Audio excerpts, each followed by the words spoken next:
What's up, everybody? Derek Anderson, the DA. All right, everybody, check it out. I don't know if you guys have seen some of these AI videos that China or the Chinese apparently are making, you know, poking fun at Americans trying to bring back jobs to America, the reindustrialization of America. We need these manufacturing jobs back. We need to stop relying on China and some of these other nations.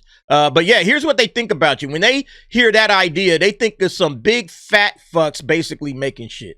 You know, like, it's like, okay, is that what they think all Americans look like? Like these fat dudes, you know, sitting there eating Cokes and eating hamburgers and shit, drinking Cokes and chips at the stations, you know, while they're making tennis shoes or whatever. This dude back here sleeping on the machine. Like, is this what they think about y'all?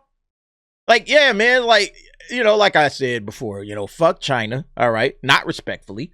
You know, it's like, yeah, America is more than just some fat asses and stuff. Look at this. This dude got like a bucket of KFC on his desk and a shake.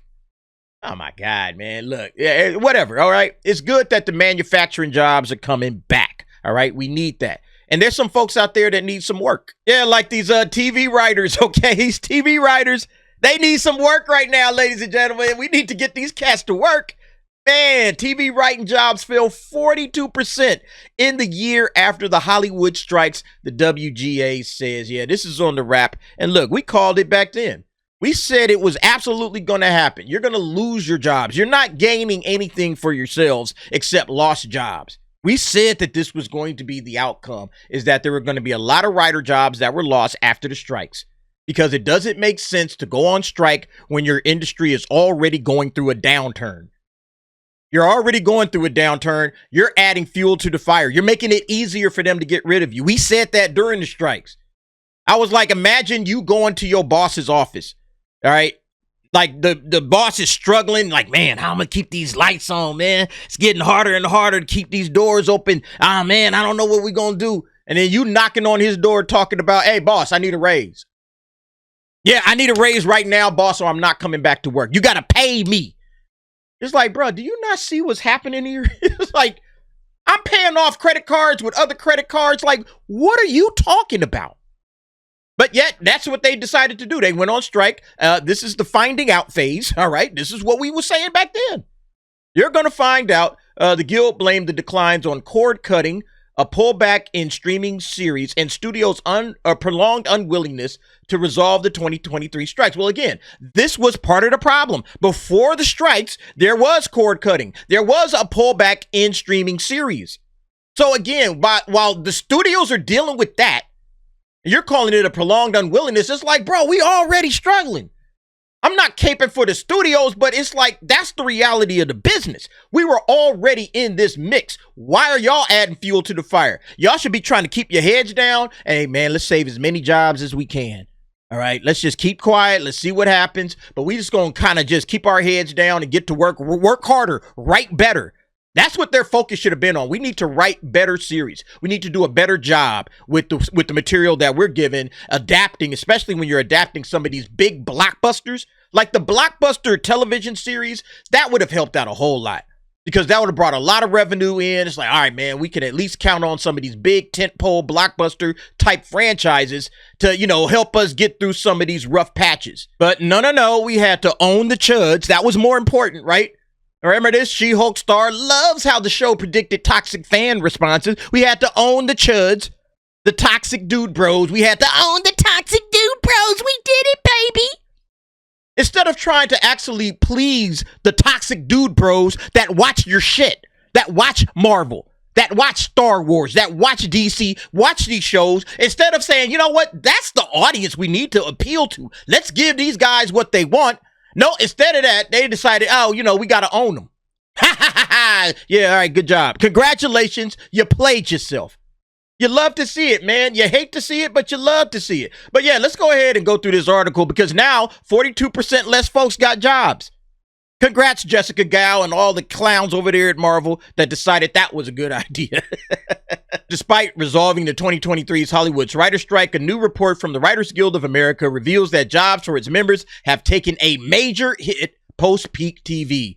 Per the report, TV writer jobs for the 2023-24 season declined by 42%, or 1,319 positions, to a total of 1,819 positions. Of those jobs, 642 were lost at the co-executive producer or higher level, a decline of 40% year over year, while lower level positions such as staff writers, story editors, and executive story editors fell by 378 positions or 46%.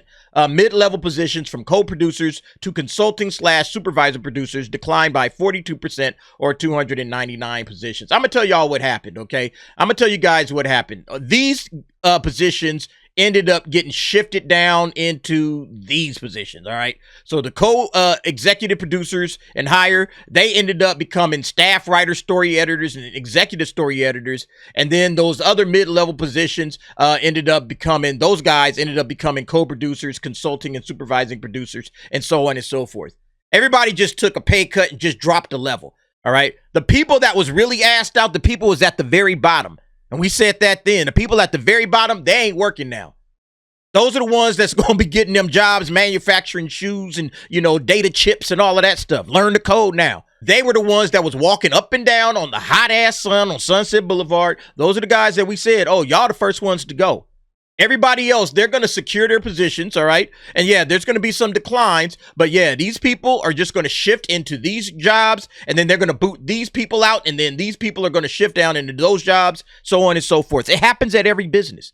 It happens at every single business. So yeah, everybody played themselves, just like we said. For 2023-4, and it kind of gives you the same little breakdown of how many jobs are left.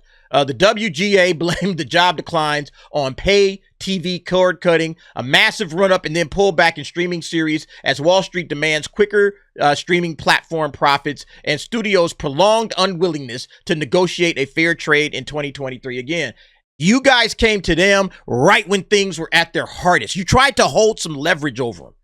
And they were like, oh, nah, what we can do, we can use this opportunity to scale back, to get rid of series that we've already contracted to that we don't want, all right?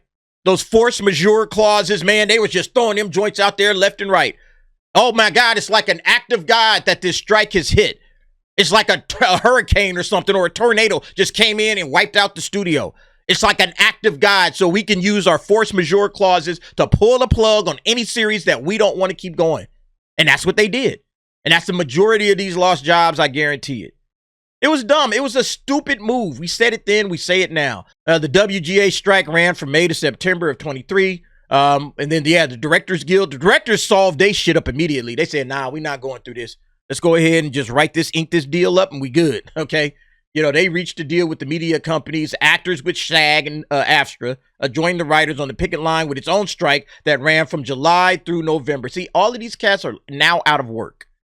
That little self-importance that you guys felt during the strikes, it's over. And now it's time to get to work, all right? Manufacturing jobs is coming back, though, all right? You guys get to go make some microchips. As a result of the strike, some seasons of scripted shows were trimmed and some previous pickups were canceled. Like I just said, they used those force majeure clauses like crazy. The WGA report notes approximately 37 fewer guild-covered episodic series aired in 23 to 24, again, because they cooked their own goose, man. That's all it is to it. All they had to do, honestly, was just say, hey, look, we got to commit to writing better. All right? And knock it off with the DEI. Hey, look, anybody that's a DEI employee right now, just stand on the sideline. All right? You're not helping. If your writing is not top tier, you can't be here. Just go ahead and just wait over there in the cut and while we try to get this thing back together. Anybody that's not a great writer that only got hired because you checked a box, not because you were great, but because you checked the box, stand to the side. All right, we got this. And the real writers needed to come in and try to help the Hollywood industry out as much as humanly possible. Because right now, Hollywood is struggling, man. It is absolutely struggling.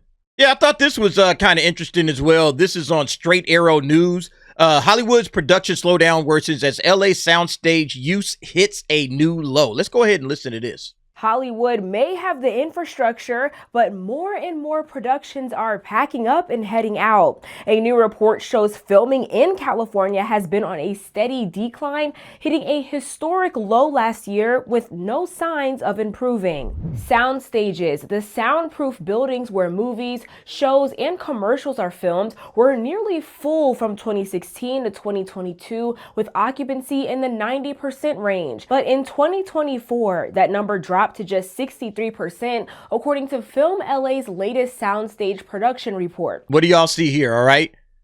You know, even during this, contraction that Hollywood was going through, it was a downturn. All right. 95, 93, 94, 93, 90, still in the 90s up until when? Oh, up until 2023. And then that's when it fell off a cliff. 2023, when the strikes hit, it fell off a cliff. And now even in 2024, in the year after the strikes, all right, the strike took place in 23. So you can say, all right, man, there was no, use of these sound stages. Yeah, because there's a strike going on for half the year. All right. So it dropped by 69%. We can understand that. But then they're like, oh, after the strikes is over and it's 24, it's going even lower. And who knows where it's at in 2025. But yeah, this tells you that, look, they were already pulling back. You can start to see 94, 93, 90. It's a little bit of a decline. It falls off in the strike year and it doesn't return. They were talking about survive till 25. Look, surviving is hard right now in Hollywood. If it wasn't for Minecraft, I don't even know where the box office would be right now. And it looks like television ain't doing that much better. Yeah, Deadline covered the same thing. Now, they're saying screenwriting work has also declined, but to a lesser degree, with screenwriter earnings down 6% for the first 3 quarters of 24, and the number of screenwriters working down 15%. So, yeah, like a lot of these writers also shifted into screenwriting. All right, let's go start writing movies, because it ain't no work in television. All of that peak TV shit, that shit's over. So we got to start figuring out where else we can go. You can go and write a book. If you're a good writer, I've said this, and I said it then, and I say it now. If you're a good writer, go independent, go out there, write a novel, go out there and do a television show of your own, write something, write a movie, make an independent film, and really, like hone in your talent and your skills and get better. That's basically where it's at right now. I would stop relying on Hollywood. Hollywood seems like it's just going to become like a global thing where, hey, we're just going wherever it's cheapest to make a movie. We're getting stuff from other seas coming in to America, and people are starting to watch that and not paying any attention at all to Hollywood.